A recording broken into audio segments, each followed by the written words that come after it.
my name's Lauren Halstead. I work for Chainlink Labs. I run business development for sports, media, and entertainment. I'd love to welcome everybody to the stage. We have Nicole. She's head of digital art for Christie's auction house. We have Diana Sinclair, the 18-year-old visual artist, world-renowned, just launched a new NFT that's coming out next week. And we have Erian, who runs Web3 strategy for UTA. Love everybody, just give them a warm welcome. Thank you guys for being here today. So happy to start with Nicole. So how is Christie's thinking about Web3, and like what's your experience going from traditional art space into this new digital era? Yeah, absolutely. So at Christie's, we've been involved in NFTs for about 18 months, ever since we sold the Beeple Everyday's work back in March of 2021 for $69 million, which we had absolutely no idea that was going to happen. We started the bidding at $100, and here we are now. But after that, we really dove in. We learned as much as we could, and we experimented, and we learned a lot.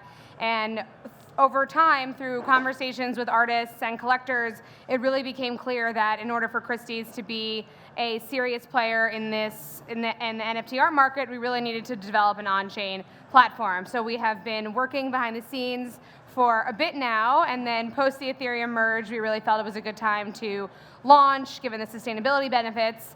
And we are very proud to launch Christie's 3.0 with Diana Sinclair, our inaugural artist. And the sale is up now. It launched on Tuesday, bidding opened yesterday, and closes on October 11th.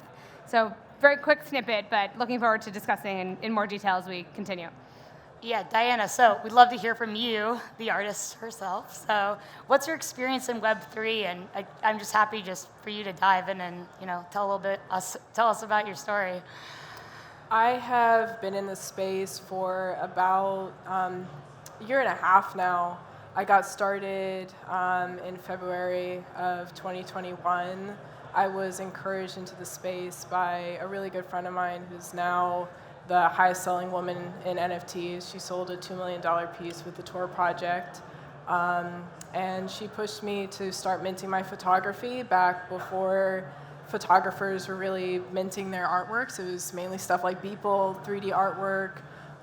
So I started minting on Foundation. I saw this gap in the space for photographers and Black women, Black artists. So I put together a big event in June, which started off last year with 300 attendees. It was a huge art show celebrating Black art. This past year, we had it again during NFT NYC, and we had nearly 2,000 people, and it was supported by Samsung and a whole bunch of other people like MetaMask, and the community really showed out for that. So I've been in the space as an artist and a curator. I've also done work with like Whitney Houston for the Whitney Houston Foundation.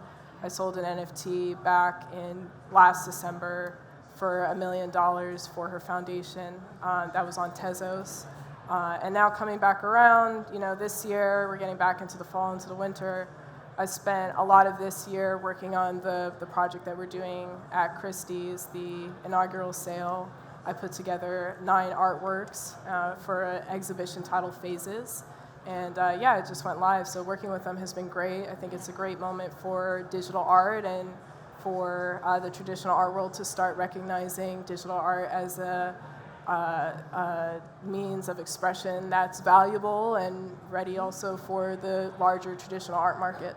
Yeah, no, super cool. So something we work at on Chainlink is bringing real-world data into NFTs to have them change in real time. So that's kind of how initially Erian knew about Chainlink technology, reached out to us and connected us because he could see the project that Diana was working on could take advantage of this, because we really are trying to push the boundaries with NFTs, not to be just static images. And Phases, I would let Diana talk about Phases a little bit more. It's extremely interesting. I'm happy for you to dive into it a little bit if you want to. Sure.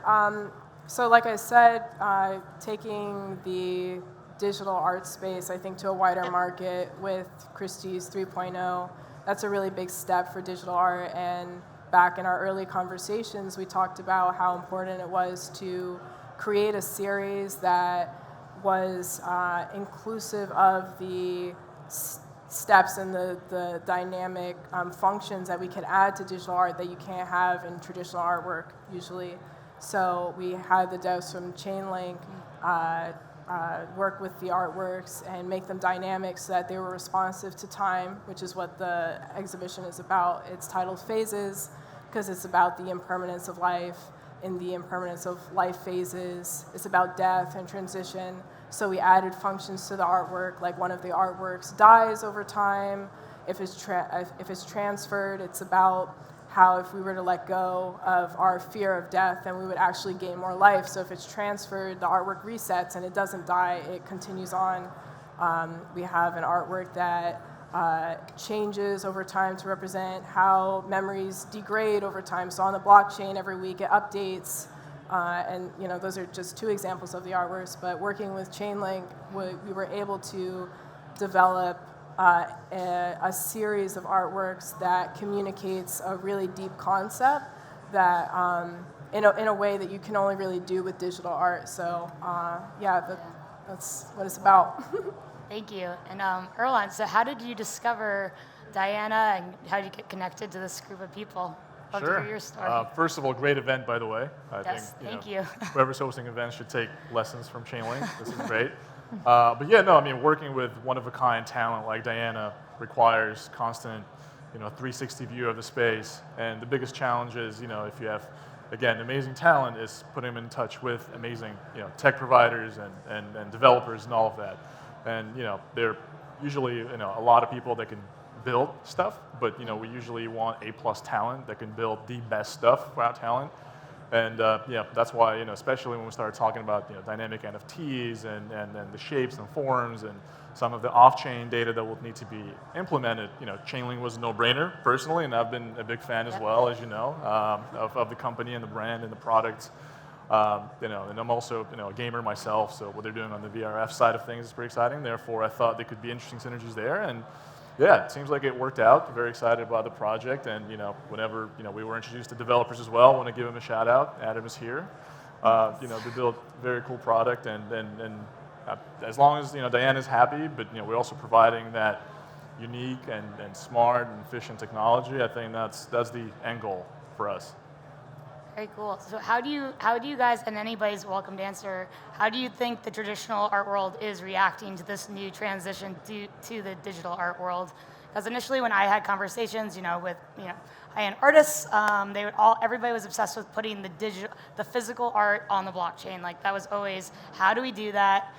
Just over and over again. I think we will eventually get there, but just curious to hear how they're responding to it being digital images versus just putting a physical item on the blockchain. Yeah, I can take that one. I mean, I think if you asked people in the traditional art world or in the art market in general, like 3 years ago, what do you think the application of blockchain would be for the art market? People would have said provenance, data, helping with fraud, restitution, things like that. That really hasn't taken off, to be quite honest with you. There are some companies that are very good in the space who are trying to really do that, like Artery is a big one. But the demand really isn't there. I think digital art has been around forever.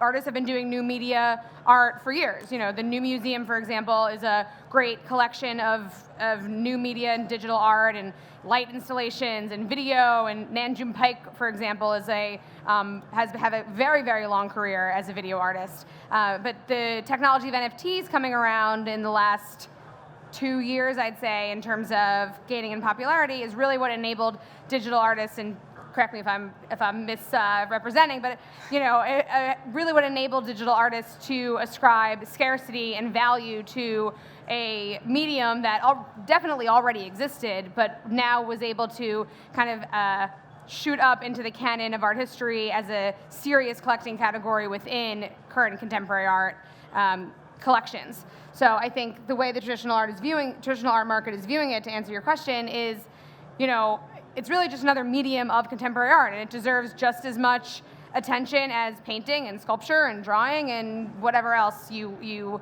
choose to collect in your au revoir. Very interesting. So no, that's good. So, and then another challenge for us at Chainlink is that we are such a robust and the pipes of the blockchain, and most of the time when people reach out to me, it's because they are a fan of Chainlink, like Erlan. Like how do you think UTA reacts to hearing about technology like Chainlink, and how are they thinking about it moving forward? Yeah, I think UTA. What I find pretty exciting about UTA is that it sits at this intersection where media, entertainment, and tech collides beautifully, and knowing how the spaces evolves, and a lot of the up-and-coming emerging spaces like Web3 requires quality talent, and UTA is all about that. I think from the technology side of things, just like how UTA treats talent, working with the best talent like Diane, and also providing the best service. I think the similar strategy applies to technological companies, and I've worked myself a little bit in the tech as well, so through that time, we kind of seeing how Chainlink was emerging in the space. So, similar schematic was applied to my discussion, for example, with my boss, Eliza Silverman. We talked about, why some of the companies make more sense than the others, and that's why, all of the functions that Chainlink provided, and then the tech behind that is pretty exciting. It could be complementary to both, UTA from the aspect of servicing out talent with the best technology, but also to these technological partners, building out more use cases in the space, onboarding the next set of users, and I think the best way to do it is working with amazing talent. So it's a very, I think, thoughtful and synchronic relationship that we're basically looking for. And Diana, how are you? What are you excited about? Do you enjoy the space with all the developers as an artist? Is it strange? How is navigating the tech and art world for you? It's very funny. I was just talking to another artist about that, Ferocious, last night, and it's interesting. Navigating that. I've been working with digital art for a long time. My own father, who's sitting in the front row, is a developer. So I've been around tech and been experiencing new tech for a really long time. But as an artist, it's been sometimes difficult, but also like a challenge in a good way. Getting exposed to people that are coming into NFTs or this market with many different views. You have people that just want to flip. You have other people that are art collectors. You have people like Christie's or independent collectors. And I think that for me, it's only helped expand myself as an artist and also how I carry myself as a person. It's not like I'm just going into, like you said, like the new museum or whatever and dealing with that one type of person. To me, it's actually helped a lot, and then challenged me to put together something like Phases, because we were trying to think about putting together a series of artworks that wasn't just minting something physical on the blockchain, but pushing forward what we can do with the blockchain and what we can do with digital art. So we were able to come to that conclusion through working with Chainlink or talking with devs or just being exposed to that beforehand, and that's influenced me as an artist. Yeah. I know we like to, inspire people just to let their ideas run as wild as they can, and then we kind of come in and say, this is the reality right now, what is possible, but everything is completely possible, and I'm so excited to be working with you guys. I guess just to finish it off, what are you looking forward to in the space? Is there anything you're most bullish about moving forward? Besides, obviously, Christie's 3.0. Yeah, I think I have to take this opportunity to plug Christie's 3.0. We launched on Tuesday, as I said. It's nft.christies.com, and you'll see all the 9 amazing works from Diana on our site, and you can register to bid. And I'll also just shout out that we are really proud that it's a very fulsome solution. It incorporates, some of the non-sexy parts of the NFT industry, like compliance and taxation, and it's all on chain and above board, and we're bringing our very high level of curation and reputation and brand of Christie's 250 plus year organization to this space, and we're really proud of that. That's awesome. Erlan, I think I'm very excited about building out these use cases even more, and onboarding the next set of users on blockchain, using entertainment and media as that key to unlock some of the technology. And I think most importantly, very excited about further education and demystification of the space. And I think, projects like this and companies like Chainlink provides that opportunity for the broader space. So yeah, that's Awesome. what we're So excited if about. there's any artists out there inspired by Diana, this is a great group of people to be in contact with. So unfortunately, we're at time, but thank you guys all for coming. I'd love you to give them a round of applause. Thank you. Make Thank sure you. to check out Phases. It's extremely cool.